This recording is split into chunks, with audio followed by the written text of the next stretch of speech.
What's up, guys? Light Nova here, and welcome back to 1000 Lies. And we last went off was the 24th as well. Okay. We exchanged worried looks with furrowed brows. The seriousness in our eyes says everything. Then we all agree, right? The three of us nod in unison. Then we officially proclaim this event as the worst cliffhanger in history. Come on, no way that. I wanted to make it exciting. Is she answering us personally? Is she actually listening to us? Yes, Aussie, I can hear you. Holy crap. The weapons were obviously as one would expect. Airsoft replicas. Zero wanted to give us all a bit of a scare with the guns, but I'm more concerned by the fact that she's watching and listening to everything we do with that surveillance system. It's like Big Brother. Oh, I watched Big Brother. I was somebody Big Brother, because remember PTR was on it. I only watched the Eliminated, but he lasted a long time. Although our audience is probably more scared, rather scarred from watching Aussie make bodybuilder poses to the camera.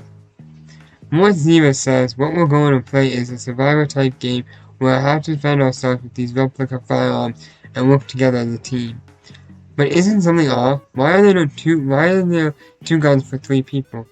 The game we divided into 3 sections of 15 minutes each. If your team hasn't got any kills around, you'll be eliminated. So, you're the one who knows the most about guns. How are we going to do this?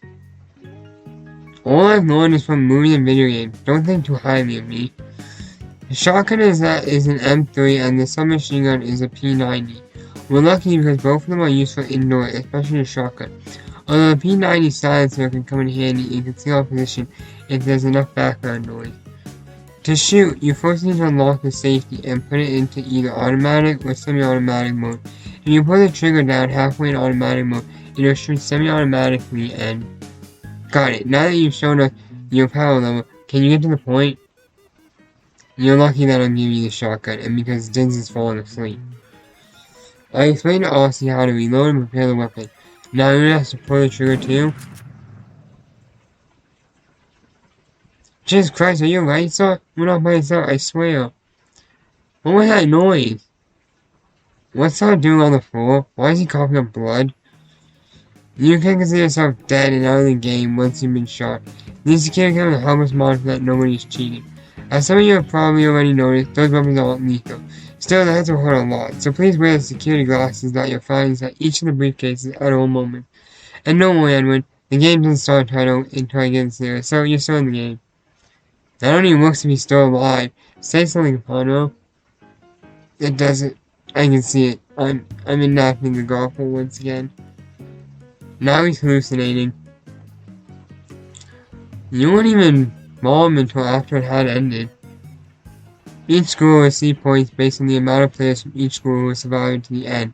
I'll be awarding extra points to those who score the largest amount of player kills as well. All clear, right? Then what are you waiting for? Let's go! A deep silence breaks the entire school. Team Ultra Boom Eaters takes our time to react as well. What are you waiting for? The time has already started. Go, go!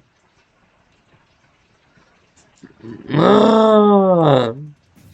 In unison, the all players thousands watts, uncovered by the echoes of forced bloods and gunfire. Anyways, do you have a plan? Aussie and Dins focused their attention on me. This music is banging. Over 30 years of experience on different battlefields, and from what war never changes, and today is no different. So it's gone nuts. If you want to survive, then follow me. First, we must find a secure hideout. Then we'll let the foolish among them kill each other. At least it seems like you're taking this seriously, Saul. That's Commander Edwin to you, maggot. Sir, yes, sir. The upper floors in school are probably the worst place for anyone to try to survive. All the middle areas of school are open spaces, with the first spots for snipers. The narrow hallways in between are perfect places for ambushing. We only count the ends of the building and the bottom floor as places for fair fight. Everyone else seems to have the same idea though, and our only escape routes are teaming with enemies. Curiously, some people have been trying to climb up the upper floors, creating a brutal clash with no survivors on the staircase. Who in the right mind would actually want to come up here anyway?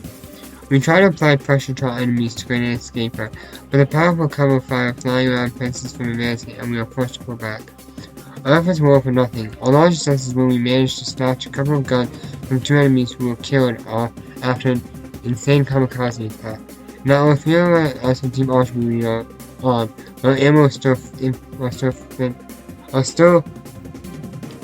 If we keep trying to push forward without plan, we'll soon run out. And what's more, we can hear voices coming from the center of the building. Someone managed to pass through the sniper zone and we'll go into the sniper any second. Quick, open that door. We'll barricade ourselves inside. It's locked. We can't get in. Locked doors don't mean shit. I'll take care of it. I managed to force open the lock in record time, and the 3 of us rushed inside and entered the bathroom. We blocked the doorway as soon as possible as we hold our breath. We heard the distinct sound of 2 people jogging through the hallway behind the door. For a second I thought they might try to get in, but they probably won't try it with me here. Your speed in handling that lock wasn't too shabby either, Capano, why are you opening fire on that wall? I turned my neck towards Aussie and raised some approval. Don't worry, I've activated the wall hack. Too bad I can't see their faces where I killed them through this wall. Now he thinks this is a video game. We lost it for good. Well, I wonder why I'm unable to open the toner input cheat code. We hear the sound of footsteps in the hallway, followed by a loud voice that seems to be trailing the 2 sets of footprints. It's not someone in danger, and at that moment, Aussie knows something pretty important. It's a hottie! Another crazy one. Can I just take a nap here and wait until the clock runs out? I'm sure, but on the thing that just passed us, there was a hottie. I knew the moment I heard the sound of her delicate footsteps. She's in danger, and I'm the only one who can hear her mild groans amongst the shooting. The sounds of her lips begging for my help. I'm pretty sure that you're just protecting your expectations on this situation, but sure, go ahead. Good night. Nins accommodates himself on top of one of the desks and through to me where he can ignore us. So, Umed Holmes, I'll pass the by here. Austin grabs my shoulder and fixes his eyes on me, his heart reflecting in them. So, I may not come back alive. If I leave, you need to know that I'll always be with you. Every time you close your eyes and think of me, you'll be see it clearly. The moments that will always represent our friendship.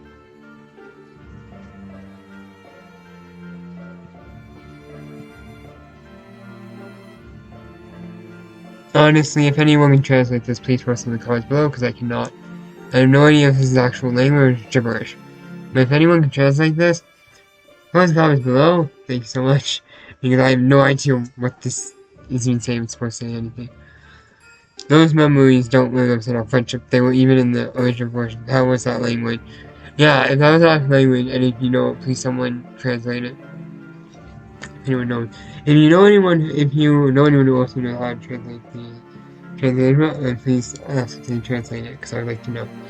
Farewell, man. No, amigo muyo. I'm being serious, they could at least have English subtitles.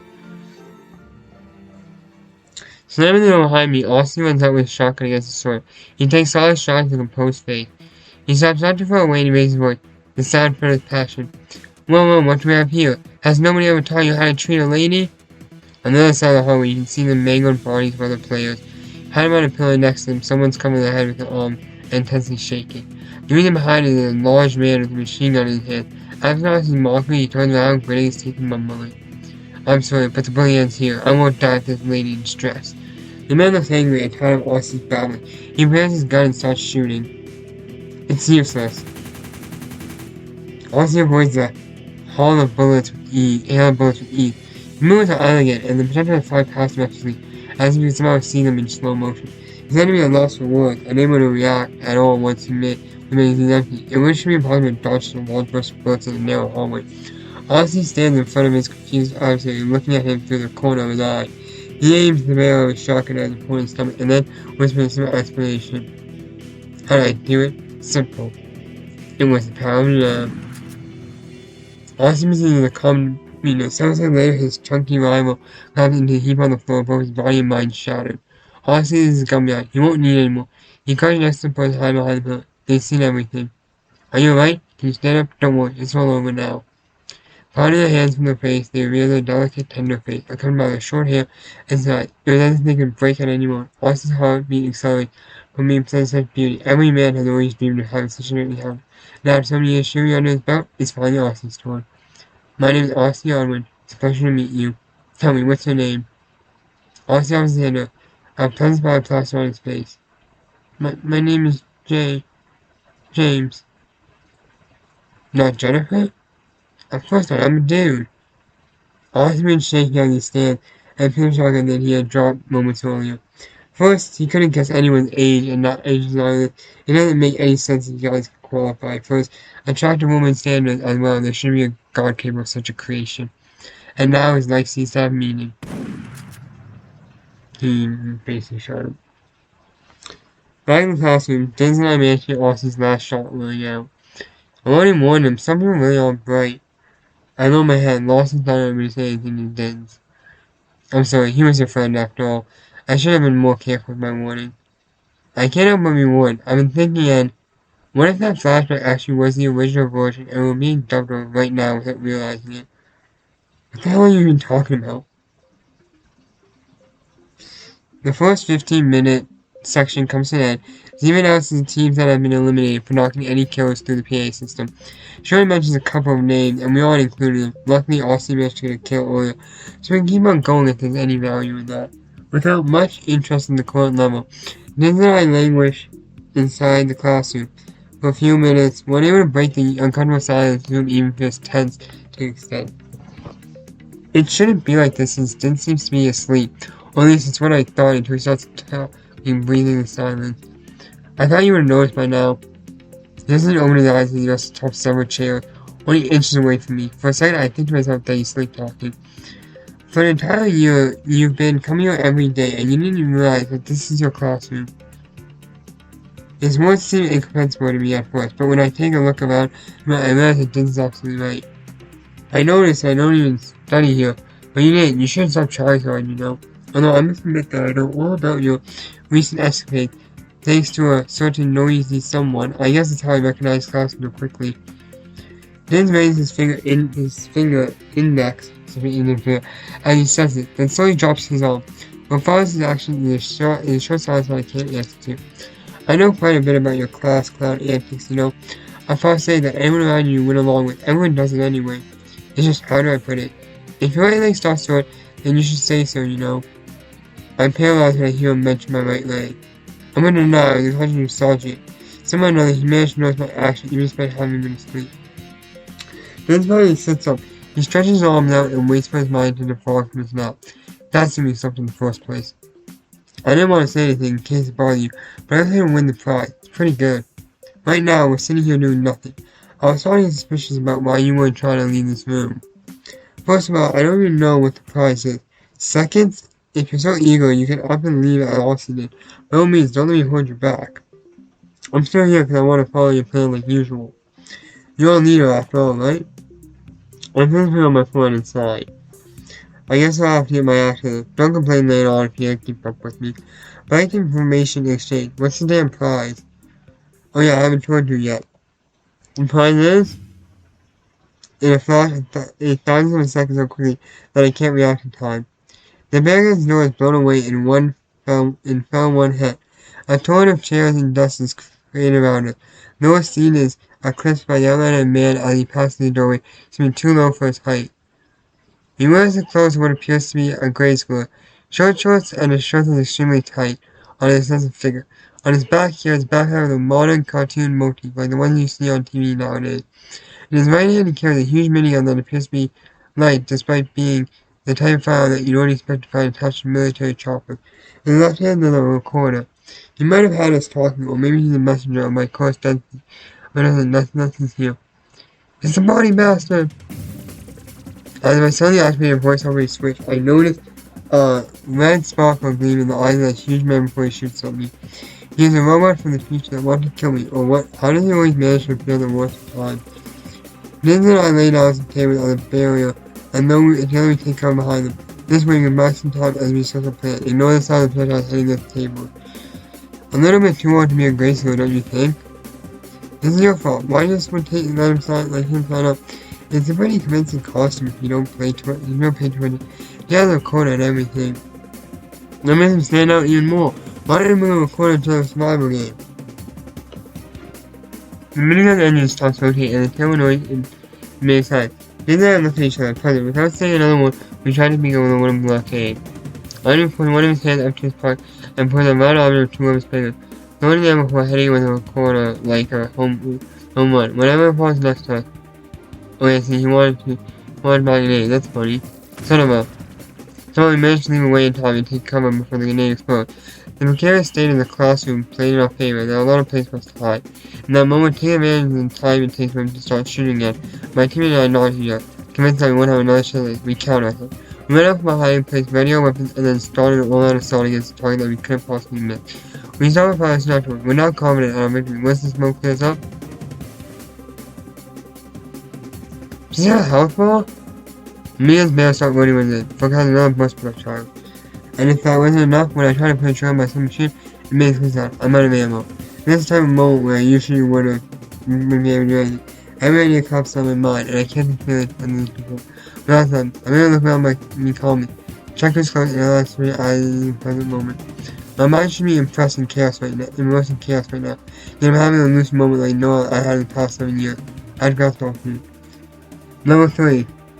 That's all you say because this not an agreement. We jump up from different directions, crawling along the ground, and behind furniture, we managed to stay alive, and so we turned across the mountain. The two of us had both played enough of that first-person shooter from the arcade to know what I meant by level 3. No matter how strong the enemy is, they can only shoot at one target at a time. Since this is the only one with us ammo, it's his job to off cover fire so that I can move up free. Meeting my own expectations, I managed to locate the flaming Duna I wanted to see in one of the maps. I may not be the king anymore, but my talent has been lost. Get ready! I went towards the nest and jumped on top of it. So neither the stock fire direction. The strategy would be turning possible on no one's death. That isn't the case. I sought out Aussie's desperately knowing it wouldn't be modified. But his power was still at death.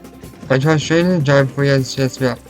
His body was on top of a mounted death and chairs that he tossed around the room when he echoed him. And when there was to my feet. I know that I need something else to put a stop him. I'm still one of the grenades located near his waist. Thanks to my exclusive sleight of hand, seen from many years of cheating and poker games, I managed to toss one of the grenades from his belt. I turned around and headed in his direction, trying to know extreme pain I feel my right leg.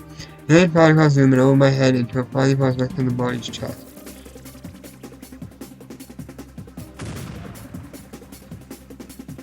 And the shrapnel everywhere. It had like that had to be least any human made. But I know that opponent this time is far stronger than any human I've met. Mainly, but I'm afraid that we'll have to do something else we want to get us alive. The next body on the body starts to raise itself and moan in English, just the way I did as we just went for a very long dream. We don't have much time left. How much ammo do you have? I got less than 10 shots left. It's not enough to finish the job, I'm afraid. Then I'll have to repeat the death trick again. It's too dangerous to go close to him now, and if he catches us, I'll make sure to end this in one shot. My next shot was to be modified if we can find it. Vince chuckled and stroked his chin while he interrupted me. I'm pleased to see you so determined, Saul. I ignored Dins and more focused on finding the desperate attacks on its legs.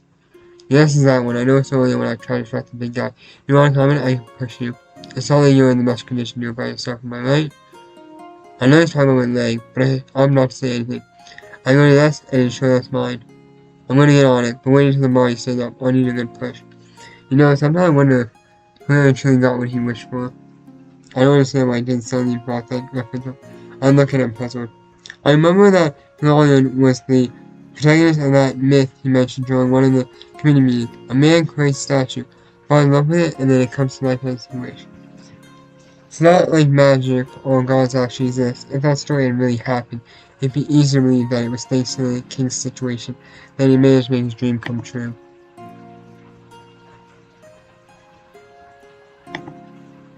He probably had an entire account and coordination under his control.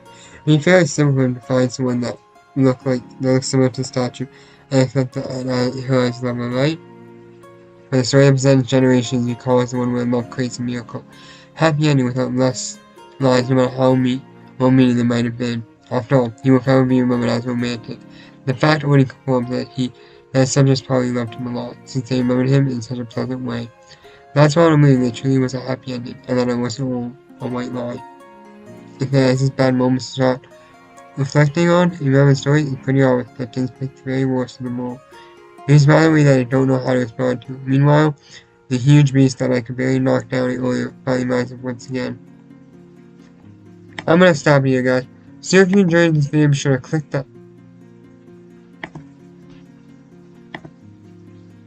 So if you enjoyed this video, be sure to click that like button. Let me know you enjoy that and have support the channel.